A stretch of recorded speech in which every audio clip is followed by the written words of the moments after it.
All right, so I'm just going to show you the derivative of log, and it applies to natural log too. So we start with the general log, and then we apply it to a natural log, and it's just literally plug and chug. All right, here we go. Oops. Okay. Any log, no matter the base, comes in this formula. It's always a fraction. The numerator is always 1. The denominator is always u. Okay, so u being, there's always implied parentheses, you know, in a logarithm, the logarithm parentheses of u. So u is always dropped down into the denominator. Then it needs a natural log of the base of whatever you're dealing with. So just like in exponentials, we had to multiply by the natural log of a. This time we're dividing by the natural log of a. Okay, so it's so similar to exponentials. I just want you to quick look at that, right? So a to the u started out as a to the u times ln a. So a log base a of u would start out as 1 over the u and the ln a. Like it's so, like, they're, okay, then we have the chain rule for both of them. Let me get rid of that. Then we multiply by the chain rule. So we always finish with this.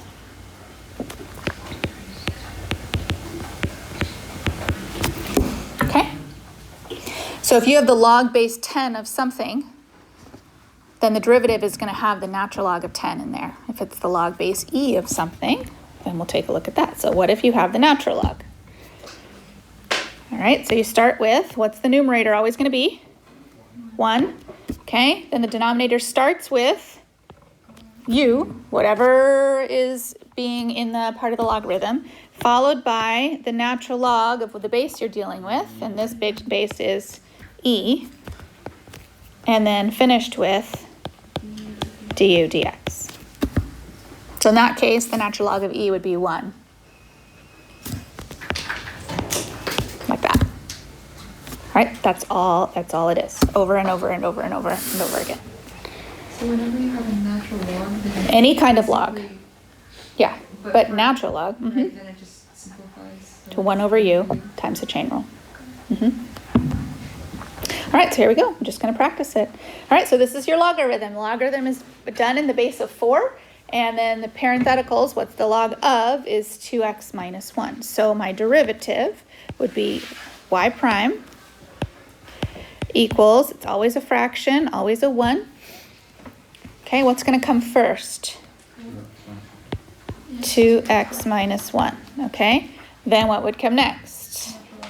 Natural log of 4. And then we finish with the chain rule, with the derivative of what's in the parentheses, which is 2. Do you distribute? Do you distribute? No. But what you do is you simplify. So the numerator would be 2. You want to, I usually take my logarithm and I put it in the front. And remember, we reviewed this yesterday. The logarithm of 4 is 2 natural log 2. So why is that helpful? I can reduce and then finish with the parentheses 2x minus 1. So once you see that logarithm as of 4, that natural log of 4 written as 2 natural log 2, then you can reduce. And so the reduced answer is 1, and then the natural log of 2, and then 2x minus 1. Okay, that would be your simplified reduced answer. That's the derivative. Yeah. Can I ever want to distribute the natural log of 2? Not usually. Usually you want to leave it factored. Okay, so the reason we leave things factored is the same reason we don't leave negative exponents. It's because next week, or actually after we finish our test, we're going to start taking this and saying, well, what if we set this equal to, 1 over 0? You want things in factored form so that you can easily cross-multiply and easily solve. So that's why we don't distribute. We always leave it in its factored form. Okay, let's try another one. Okay, here we go. Now, this is the common log, okay, the logarithm base of 10. You might not see the base of 10 written there. You might see that without the base of 10. You have to infer that that's implied that there's a base of 10 there. So this could be written like this, log rad 5x. And just like with a natural log, you infer the base is e. In this case, you would infer that the base is 10. But you also probably want to think about writing that square root differently. And I would recommend that you write this, instead of the square root, that you would use parentheses and put the half there. Okay, and if you want to write the 10 in here just to keep your memory, oh yeah, there is a 10 there. All right, so my y prime. My numerator is always going to be a 1. I'm going to lead with 5x to the half. Don't do anything to it. You just lead with that term, okay? Then I'm going to follow it with what's next? ln 10. Then I will follow that with the chain rule derivative applied to the 1/2 power on 5x. So now I'm going to use the power rule. So I'll pull the 1/2 down. And then I reduce the power to -1/2. And I still need another chain rule because I still have parentheses and I've got a 5. So then we want to clean all of that up together. All right, so my numerator, we have all of that. What's left in the numerator? 5. Okay, my denominator, what's it going to have in there? Well, I see the half here, so I'm going to lead with a 2. And then I have the 5x to the half. That was originally part of it. But I have another 5x to the half because the negative exponent is going to come down and be a second one of those. So remember, you've got 2 of them. You've got this one that's coming down, and you also have this one. So you have both of those together, which we will be able to combine. And then I still have my natural log of 10. So what is 5x quantity to the half multiplied by 5x quantity to the half? 5x, because you add exponents. So then I'll have 5 over 2 times 5x ln 10. And I can reduce that again. The 5s will reduce. So 1 over 2x ln 10.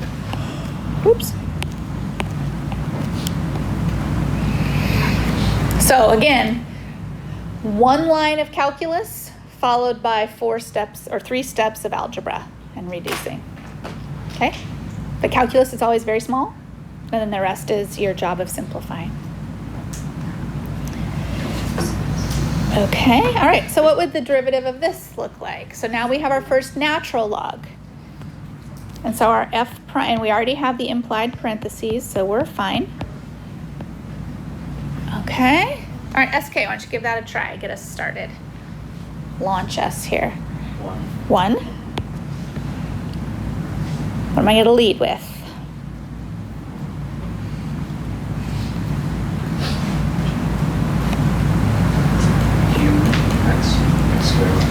Okay, so in parentheses, we're going to lead with x squared minus 3x. So I don't have to make any changes to that. I just keep that quantity as a whole.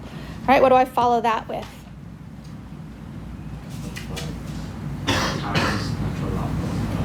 Natural log of the base e, okay? And then I'm ready to follow. Okay, great. All right, so 2x minus 3. And so my final answer, remembering that the natural log of e is 1, we'll have a numerator of 2x minus 3. My denominator, I'm going to write in factored form. Okay. Just to make sure maybe I could reduce something, but I look here and I think, oh, nope, I can't reduce. So don't let your brain play a trick on you and think that you could, oh, there's 2x minus 3 and then there's x minus 3 and I can just go like take that out and that out. The answer is 2 over x, right? Like don't let your brain trick you into thinking that. So it would be fine once you write it in factored form. If you realize that there's no reducing, you could still for sure give an answer back in the original x squared minus 3x form. Like either one of those is fine. I just usually factor just to be sure that maybe there is something I could reduce. Okay, any questions on that so far? right, here's our second natural log. All right, any thoughts on that before we jump in and get started? We're gonna do x to the negative 1. Okay, so if you're anticipating and thinking, okay, eventually I'll be using the chain rule eventually. And the chain rule is gonna apply to what part? The 1 over x, right? If you leave it as 1 over x, what rule will you need to apply? Quotient rule, which is fine.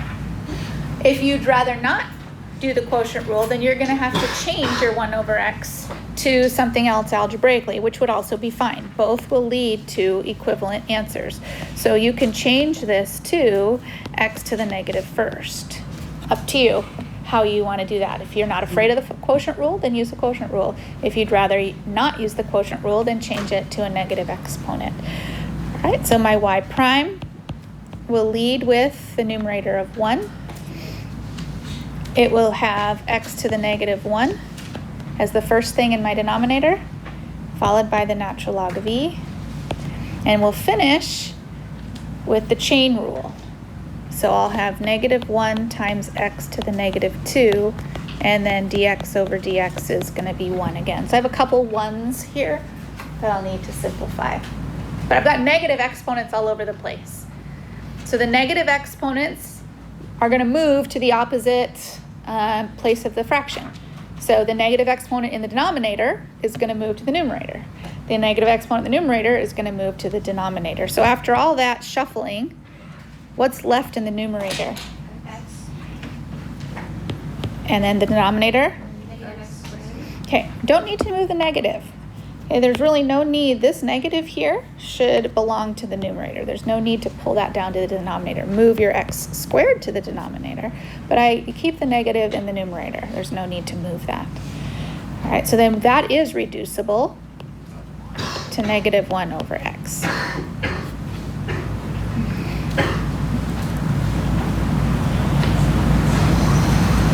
All right, so then it's like, yeah, I know, it's the same thing. All right, great. We're going to have a good 10, maybe 15, 10 minutes, 12 minutes for you to start your homework. So find the normal line. So we need a point, and we need the derivative so we can find our slope. So for our point, we'll be using the natural log expression. And for our slope, we'll be finding the derivative. All right, as I'm ready to start my slope, you're going to start with the quantity as is. So it'll be x plus 4 plus e to the negative 3x. And then following that, because this is a natural log, by the natural log of e. And then following that, by the derivative of the quantity on the inside. So what's the derivative of x? And the derivative of 4. And then the derivative of e to the negative 3x. Okay, Isabel's got e to the negative 3x times natural log of e times negative 3. All right. Now there's a lot of Lennies going on there. And then we'll be substituting what number into that expression? 0. Okay. So we've got, it's not going to be that bad. So what's really, once we're done with our natural logs here, okay, what's really left in the numerator?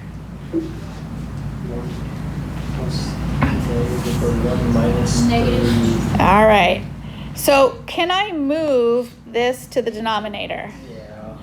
No, I cannot. Why? It's being added to something. I can't just pull it to the denominator. It's being added to 1 plus. So I cannot move that. So all of that has to stay in the numerator right now. So it's, well, careful. It's 1 minus 3 e to the negative 3x. I haven't plugged 0 in yet. Okay. I'm just, What about that extra 1? this extra 1 right here. Oh, yeah. Well, that's multiplied, and that's not going to change anything. Okay? All right, and then my denominator, for now, until I plug in, will be x plus 4 plus e to the negative 3x. So neither of those e to the negative 3x's can I move because neither of them, or both of them are attached to something else. It's not a multiplication problem. They're attached by addition or subtraction to something else. But I can plug 0 in. So that's going to give me 1 minus 3 e to the what? E to the 0. Okay, and then plugging 0 into the denominator, I'll have 4 plus e to the 0. So that'll be 1 minus 3 over 4 plus 1. Yeah. You said e to 0? Uh-huh. Because Negative 3 times 0. Yeah. So those e to the 0's don't reduce each other. Neither do the e to the negative 3x's. They don't reduce because of the addition and subtraction. So I'm looking at negative 2/5. Okay? So that is the tangent slope. It's not the normal slope. I don't have my point yet. Okay, I need my point. So let me go back here, figure out my point. So my point would be plugging in 0, so then I'll have the natural log of, right, if I plug 0 in, I'll get 0 plus 4 plus e to the 0. So the natural log of what eventual number? 5. All right, so my normal line will be y minus the natural log of 5, the normal slope, which converts to 5 over 2, and then x minus 0, or just x.